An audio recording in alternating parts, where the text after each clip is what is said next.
encenadores a procurarem uma solução que é diferente. Porque quando fazemos uma peça de teatro já tem a estrutura toda feita, não é? Eu acho que muitas vezes as coisas criativas acontecem com essa estranheza. Por exemplo, o livro do Desassossego, do Fernando Pessoa, já deu uma peça de teatro. O Desassossego é a coisa menos teatral que existe no mundo, é totalmente espiritual, interna, etc.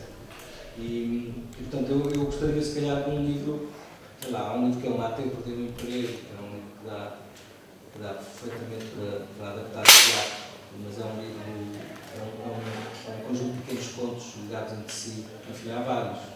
Mas eu diria que gostava de ver, gosto de ver em teatro peças a partir de textos que não são para teatro.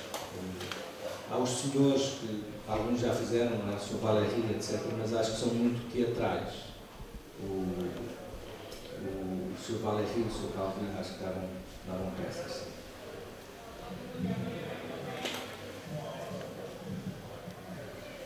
Alguém? Eu tenho uma pergunta estúpida, que é: como é que tu vês Portugal hoje? Como é que eu vejo Portugal? Não sei, eu acho que a arte não... Eu não sei se tenho opinião sobre esta. Eu acho que a arte não deve...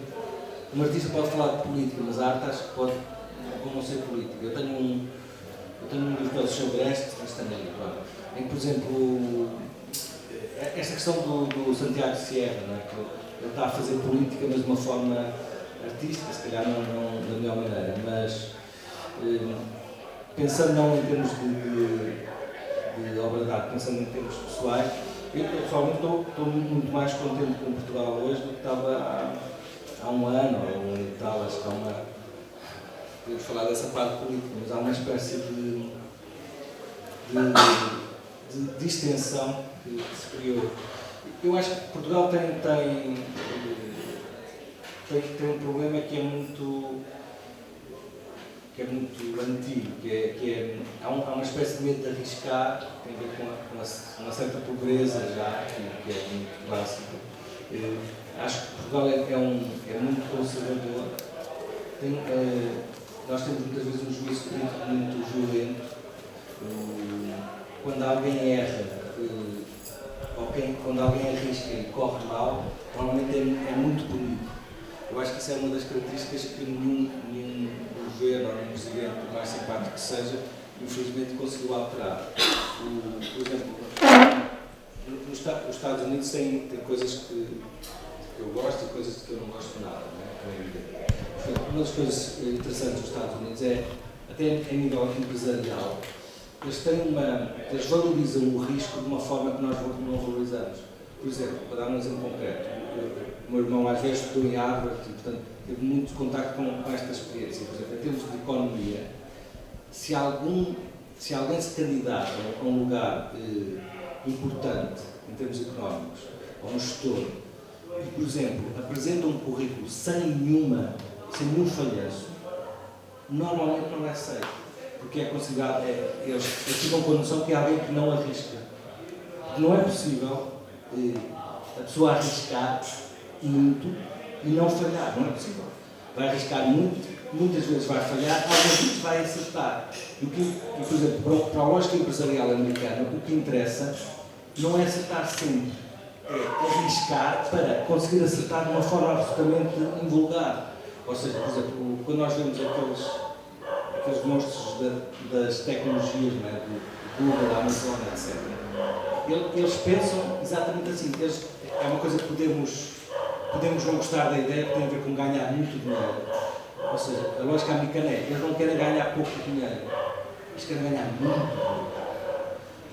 Portanto, podemos não concordar com esta lógica, mas depois eles criam uma coisa muito interessante, que é precisamente valorizarem o risco. Porque o risco é aquilo. O que é o risco? Quando eu arrisco, eu posso ganhar muito ou perder. Isso é a noção de risco.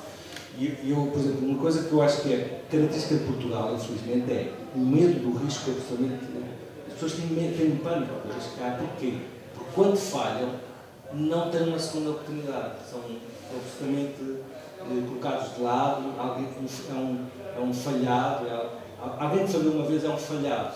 Quando for para os Estados Unidos, isso é claramente um disparate. Não é? E eu diria, por exemplo, o que eu gostaria é que começassem a existir alterações em Portugal que mexessem nessas coisas assim mais básicas. Há também está ligado a isto, eu acho, falando das coisas menos boas de Portugal. Por exemplo, acho que há um juízo. Há a coisa do parecer bem, que é muito violento, o politicamente correto, que existe em todo lado, mas em Portugal sempre existiu, não é? E eu acho que isso também é muito inibidor das pessoas fazerem coisas. Quando a pessoa tem medo do que é que os outros podem pensar sobre o que ele vai dizer, é evidente que vai cada vez mais inibir-se. E isso também acho que é uma das características negativas portuguesas. Não sei se queres falar, se queres que eu fale alguma coisa em particular, mas... Não, por isso é que eu perguntei as tuas coisas. Não, mas o que é que tu achas de Portugal agora? É um pouco aquilo que falámos nos últimos 2 dias, não é? Onde é que está a imaginação, não é? Sair do convencional, não é? No fundo, se calhar é um pouco isso que também estás a dizer, não é? Um país que castra um pouco, se calhar, uma cultura, muitas haverá com certeza, mas que castra um pouco essa saída do convencional.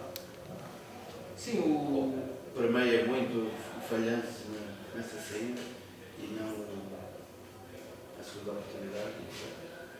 Sim, nós somos muito convencionais. Eu não sei se nós temos a noção disso, mas, por exemplo, viajar permite muito isso. Por exemplo, nós, a América Latina, o Brasil, etc. Nós irmos ao Brasil é percebermos há coisas absolutamente muito, digamos, tristes no Brasil. Há uma pobreza, enfim, há coisas que não existem na Europa. Mas muitas vezes, a sensação que eu tenho às vezes a contactar com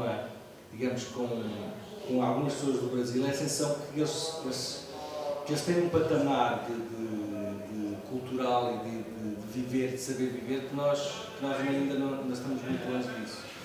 Os europeus acho que os europeus têm uma espécie de psicanálise quase interminável, que leva a que muitas vezes sejam, por exemplo, vivam a vida de uma forma muito inibida. Por exemplo. Eu acho que ir ao Brasil com frequência é contactar com outro ser humano completamente diferente. A ideia de adiar, não é? A ideia de adiar para um brasileiro é uma ideia muito estranha, não é? Os brasileiros, é evidente que isto é uma simplificação, há pessoas completamente diferentes, mas de uma forma geral o brasileiro vive o presente de uma forma que um europeu não vive. Nós estamos sempre a fazer contas, a planear, etc. E há ali uma questão do presente que eu acho extraordinária. Há uma questão da alegria, por exemplo, que nós não temos. Eu acho que é muito triste nós sermos basicamente tristes. E é isso, nós contactamos com o Brasil, por exemplo, há um ditado popular no Brasil que é respirou, agradeceu.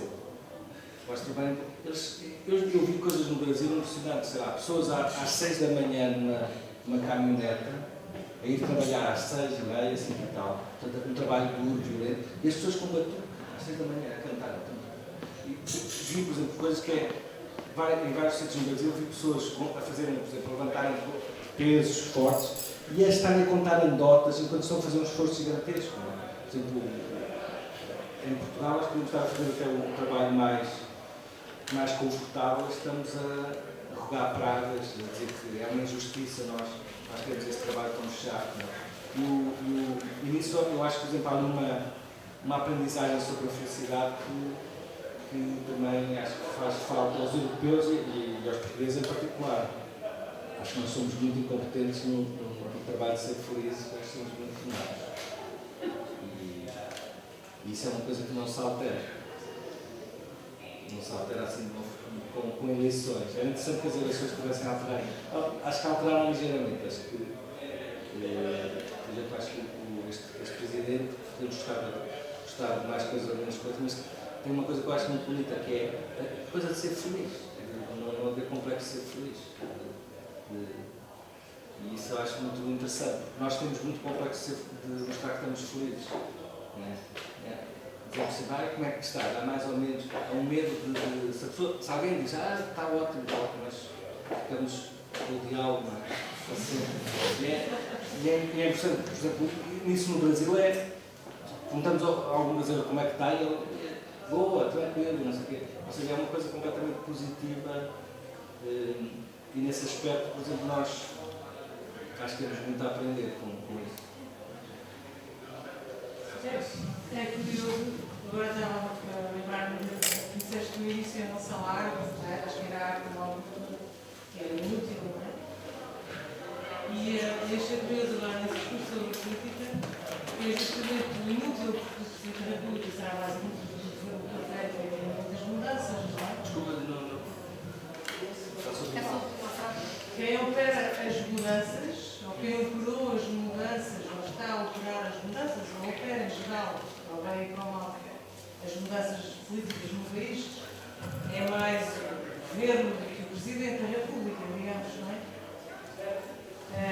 Pegando um pouco naquilo que tu disseste sobre a inutilidade da arte no início, não deixa de ser curioso que seja sempre o inútil, entre aspas, óbvio, a ser mencionado como o fator ou a representação dessa descontração que, entretanto, terá surgido no país, não é? Tal e mal todos nós vivemos no país, parece que a representação do real é sempre mais, embora possa ser inútil ou fictícia, é sempre aquilo que nos move, não é? Aquilo que me afastava, por exemplo, em relação a anteriores governos muito pragmáticos, as pessoas não vivem só de pragmatismo. Por exemplo, este vídeo que eu mostrei do Francis Alves, quando ele vai pintar uma coisa de amarelo apenas, isto mudou alguma coisa no bairro significativo? Não. Mas isto é um movimento, não é? Isto tem, por exemplo, falando do Presidente. O Presidente foi ao bairro, uma das coisas que eu achei muito bonita, as pessoas podem dizer que é demagógico, não sei o quê, mas era bom que fossem outras pessoas demagógicas antes. Quando ele vai a um bairro muito pobre do Porto, na véspera das eleições e depois das eleições, voltou depois das eleições ao bairro, os bairros mais degradados do Porto, ele foi lá, ele mudou alguma coisa no bairro, quer dizer, ficou lá uma ponte. Muitas das críticas que fazem, por exemplo, a estas idas é isso. Ele mudou alguma coisa? Eu acho que não mudou nada, mas acho que é fundamental é simbólico. É simbólico. E o simbolismo tem muita potência. Se quiserem, é um gesto à Francis Alves, é poético. É no sentido de dizer, vocês pertencem a este país. Nunca ninguém tinha ido. As pessoas acham demagógico, mas nunca ninguém tinha ido àquele bairro. Nunca nenhum presidente tinha tocado naquele bairro. Ou seja, aquelas pessoas não eram portuguesas, eram pobres, eram os mais pobres dos pobres, não eram portugueses. E ele alterou alguma coisa em concreto, mudou as ruas. Eu até acho que tem consequências, porque é uma maneira de mostrar, olha, isto existe. Quando alguém vai lá a esse espaço, está a mostrar que isso existe. Porque, infelizmente, a parte das pessoas até não tem consciência disso, e até pode provocar uma mudança concreta. Mas mesmo que não provocasse uma mudança concreta, só esse movimento aparentemente inútil, lá está, acho que é muito divulgado. Agora é evidente que também, se não houver coisas pragmáticas, também a poesia não salva, é isso. Podemos ter a poesia toda, mas se não houver condições básicas, não adianta também. Bem, se não há nenhuma... Queres concluir? Ali.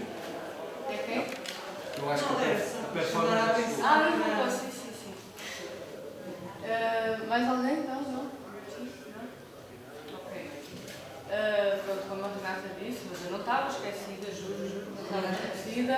Temos a instalação do Alvin Pinho, não sei exatamente qual é o número de cadeiras, mas... Onde estão?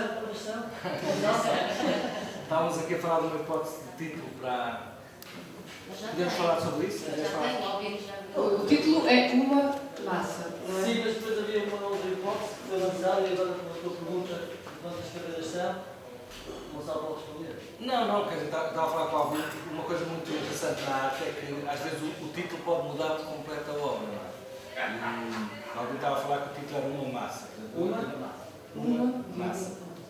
E, por exemplo, eu estava a olhar, sem saber o que estava a olhar para o título, olhava para a peça, e, por exemplo, se nós olharmos para a peça, podemos pensar para já que isto é o movimento de uma cadeira, não é? É uma das hipóteses. E, portanto, como se isto fossem as imagens fotográficas da queda de uma cadeira. E depois, a certa altura, comecei a olhar para cima e a contar um número de cadeiras lá em cima, direitas, 1, 2, 3, da esquerda, 4, 5, 6, 7, 8, 9, 10, 11, 12, 13, lá em cima.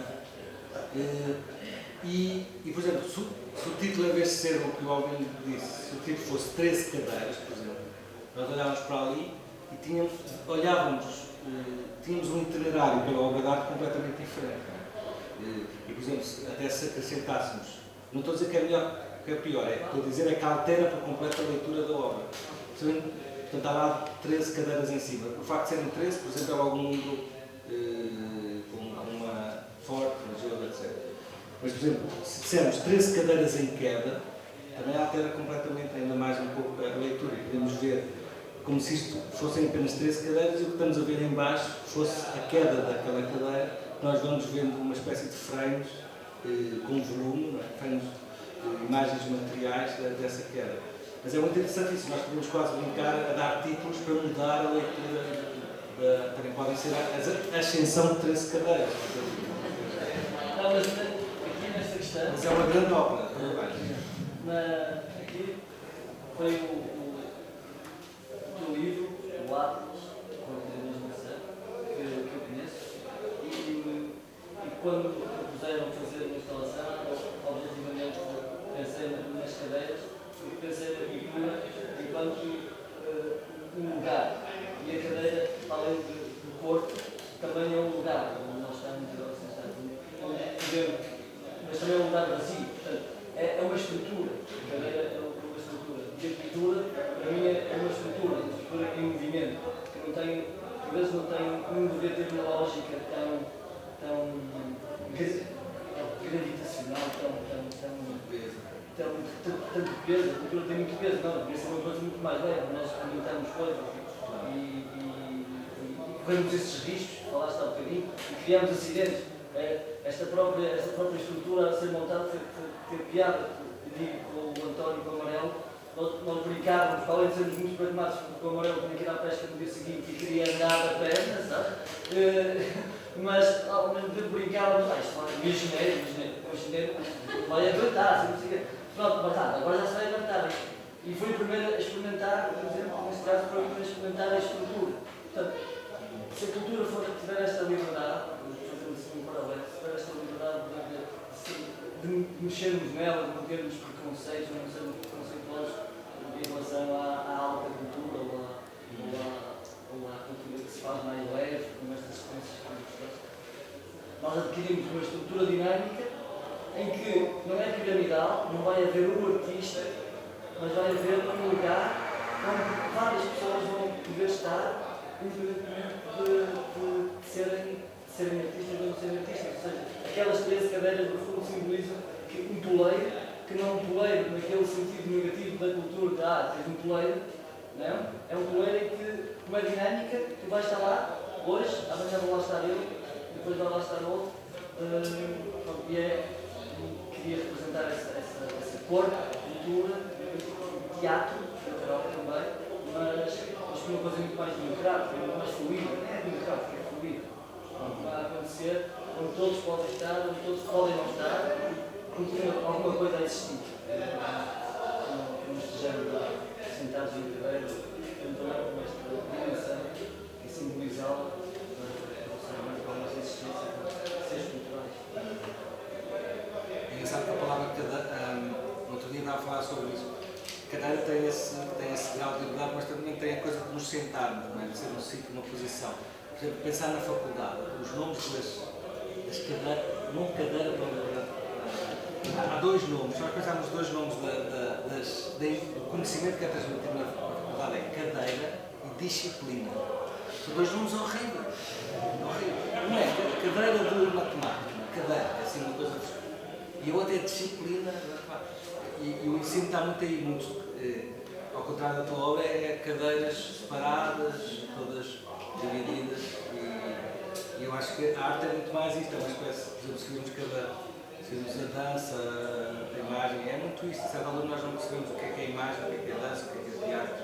Eu gosto muito mais disso. É engraçado que em termos de ensino, por exemplo, a Finlândia começa a mudar isso, etc. A coisa das disciplinas é mesmo separar, né? E é dizer, esta é a minha cadeira, não te sentas nela. Eu ia falar disso, mesmo pedagogicamente, por exemplo, a Escola da Ponte, Sim, escola que sabes, conheces? Sim, claro.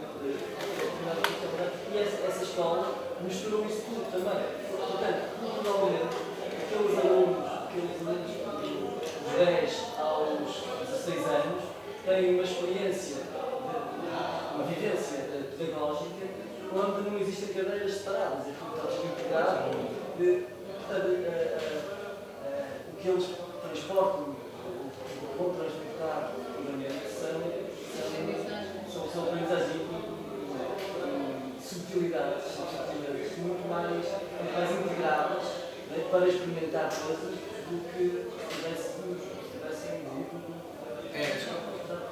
A Escola da Ponte e da Torre, por exemplo, em termos de ensino do português, dos miúdos, há pequenos pormenores. Há a Escola da Torre, que é de Belém, que é também uma escola muito boa. E, por exemplo, uma coisa muito simples, que é os erros de palavras, os erros serem contabilizados ou não. Por exemplo, a Torre o que faz, aos 6 anos, 7 anos, 8 anos, a pontuação que é dada no português não depende dos erros gramaticais, dos erros de escrita. Se alguém escreve casa com Z, não tem menos pontuação. Porquê? Porque eles perceberam a certa altura que quando o erro, lá está a questão do erro, quando o erro gramatical, ortográfico é penalizado, as pessoas passam a escrever só as palavras que têm certeza que não vão falhar. Então o que acontece? Começam a escrever redações em que dizem o cão comeu o osso. E quando eles não punem os erros da ortografia, o que acontece é que eles fazem redações com as palavras mais estranhas, com helicóptero, não sei o quê. E essa lógica é dizer, porque alguém, a questão da ortografia vai ser, mais tarde vai ser, eles corrigem, eles dizem, casa não é com Z, é com S, mas não, na pontuação a pessoa não é punida por isso, é valorizada pela imaginação. Isso é um pormenor. Por exemplo, eu assisti, é terrível isso, eu lembro que assisti a um pai, digamos, a assassinar, inconscientemente, mas a assassinar a vontade de imaginar do filho. Eu assisti isso, mas o meu filho todo contente de dizer, olha, vou mostrar ao meu pai este texto. E mostrou ao pai, um texto que era todo, metia anjos, era uma coisa super de fantasia, tal. O pai leu e a primeira coisa que disse foi, helicóptero é com H. E eu disse, pronto, o miúdo nunca, o próximo texto vai, o cão mordeu, pronto, acabou.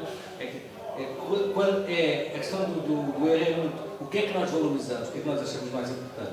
E é interessante perceber o que é que a escola e os pais dão mais. E nisso a Escola da Torre é incrível, a Escola da Ponte são duas.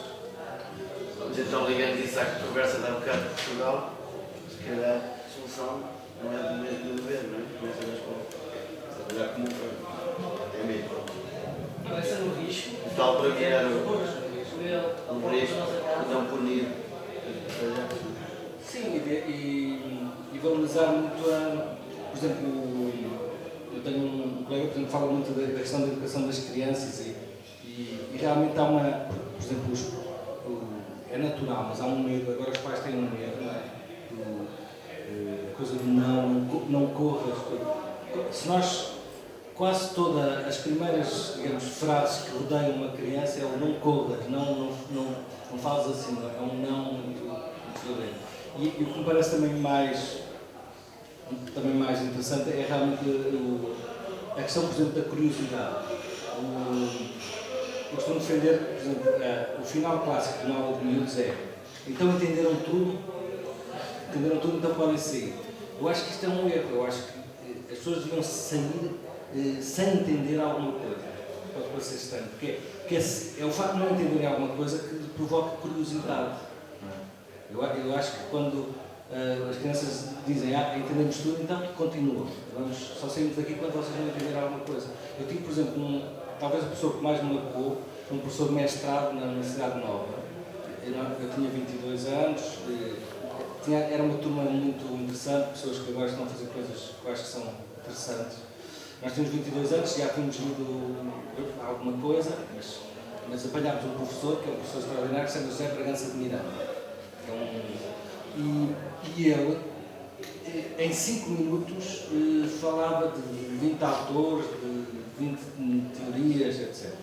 E a certa altura lá uma colega nossa lá levantou o braço e disse: professor, desculpe, não estou a entender nada, nós não estamos a entender nada. E esse professor lembra perfeitamente a resposta dele. Ele disse: olha, sabes, eu quando tinha 16 anos li Heidegger, que é um filósofo alemão muito difícil, li Heidegger e não percebi nada. Fui ao espelho e disse: José, tens que ler mais. E retomou a aula ao mesmo ritmo, com as citações pum, pum, pum, pum, pum. Eu lembro perfeitamente, nós ficámos assim paralisados, acabou a aula, nós éramos super ruidosos e tal, aquilo parecia que vínhamos de um velório, calados, e despedimos uns dos outros. E a sensação que eu tive é que fomos a correr para casa para ler. E foi o professor que mais marcou, ou seja, ele foi, isto pode ser politicamente incorreto, mas às vezes nós somos super paternalistas. E às vezes a pessoa mostrar que o outro tem que ler mais, não tem mal nenhum. É que, por exemplo, uma coisa que eu acho, por exemplo, que tu disseste, da cultura realmente é fundamental esta leveza da cultura. Mas eu acho que às vezes há um extremo que é, por exemplo, em grupos até de várias faixas etárias, antigamente de alguma maneira era a pessoa que não sabia era desvalorizada de uma forma às vezes estúpida, humilhante, etc. Mas agora há uma coisa que é o contrário. Num grupo, alguém que sabe é humilhado. Às vezes há uma dinâmica de grupo em que a estupidez e a ignorância é uma coisa super valorizada. E eu conheço grupos que há miúdos que sabem, que percebem que têm e não se atrevem a dizer que sabem, porque sabem, vão ser gozados por saberem. E isto eu acho que é uma aberração absolutamente inaceitável. E acho que não faz mal muitas vezes a pessoa mostrar: desculpa, tens que ler mais. Pronto, o que é que tens que ler mais? E às vezes há um paternalismo que é completamente disparatado, não é? E há uma preguiça, às vezes, muito. Mas a educação é uma coisa muito complicada, não há regras, mas eu acho que somos muito paternalistas. Mas é muito importante os pontos de referência, não é? As pessoas serem um ponto de referência.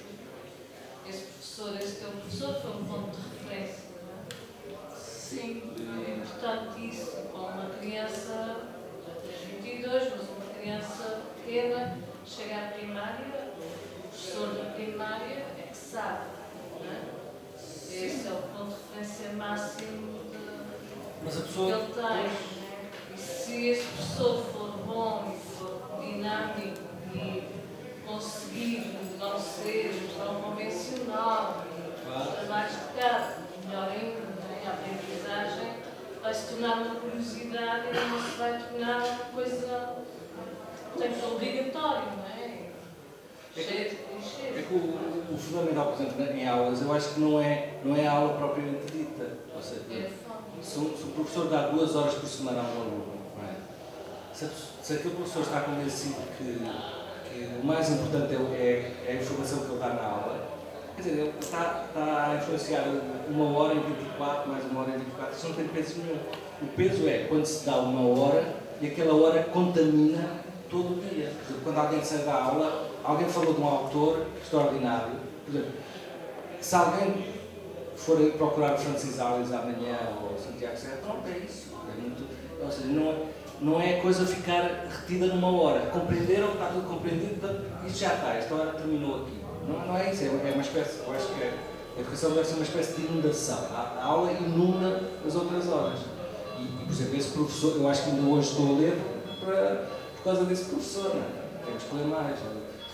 E eu acho que essa Por exemplo, no outro dia tive uma pessoa, tive uma grande discussão com uma pessoa que dizia que, por exemplo, os livros para crianças deviam ter só as palavras que, portanto, um livro para 6 anos ou 5 anos, devia ter só as palavras que a criança conhece e domina. Aí eu disse, bem, e vamos fazer aquelas coisas das narrativas tradicionais, terás aquilo que pedes. Portanto, vamos imaginar que damos só a uma pessoa as palavras que ele conhece. Portanto, a pessoa só vai ter contato com as palavras que ele conhece. Com as palavras que ele conhece aos 7 anos, 8 anos, termina com 80 anos a conhecer as palavras dos 6 anos. Ou seja, o que é aprender? É a pessoa estar diante de coisas que não entende. O que eu acho que se alterou as pessoas acham que aprender é estar diante das coisas que se sabe. Não, aprender é estar diante das coisas que eu não sei. E as pessoas dizem, mas não digas isso, não fales sobre isso ao miúdo porque ele não sabe isso. Mas, quer dizer, é para eu não saber como eu falar sobre isso. E há às vezes uma espécie de círculo vicioso em que as pessoas estão sempre a falar daquilo que já o outro conhece para não... que é um disparate. Acho que é um disparate. Eu acho que uma criança de 6 anos acho que deve ter logo de imediato palavras que não conhece. Mas o que é isto? O que é que isso significa? Claro. Mas há uma estratégia muito paternalista mesmo. Até na universidade. Bem. Bom, agora se calhar ficamos por aqui. Tínhamos ainda a falar também, está ligado? Falar ainda só da autoria dos cartazes, que foi o Gonçalo Cabaça, muitos de vocês conheceram, viveu aqui na Horta, agora não sei onde? Singapura. Vieram diretamente de Singapura. Uma coisa interessante é que estes foram, ele fez vários, deu-lhe tanto gozo, porque ele gosta muito de Gonçalo em Tavares, e então deu-lhe tanto gozo estar a brincar com os cartazes e a prepará-los, que fez vários. Nós temos divulgados alguns, estes não foram divulgados, então trouxemos para toda a gente pudesse ver. Também um outro aspecto importante foi a ligação entre o Albino e o Gonçalo Cabaça. Ele não disse doutora e ele na Horta, não conversaram sobre o assunto e os dois fizeram coisas com cadeiras, arte com cadeiras. Pronto.